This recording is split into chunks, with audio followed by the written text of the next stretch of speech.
आगे बढ़े, आपको बताएं चेयरमैन पीटीआई की 2 हफ्ते के लिए हिफाजती जमानत मंजूर कर ली गई।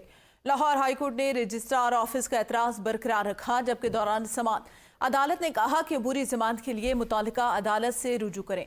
आपके मुताबिक अदालतों की सिक्योरिटी सूरत हाल काफ़ी ख़राब है। असद शाह से मजीद जानते हैं। जी असद, आगाह करिएगा चेयरमैन पीटीआई के हवाले से।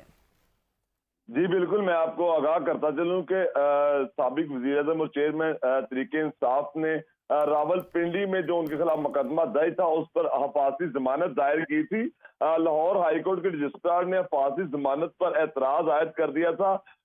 2 रुकनी बेंच जो है जस्टिस आलिया नीलम और जस्टिस बाकर नजफी ने ये समाअत की है, जिसमें चेयरमैन पीटीआई की हिफाजती जमानत जो है वो 2 हफ्ते के लिए मंजूर कर ली गई है, लेकिन जो रजिस्ट्रार ऑफिस का एतराज है उसको बरकरार रखा गया है कि जो मुतलका फोरम है, जो मुतलका अदालत है, जमानतों के लिए वहां पे रजू किया जाए।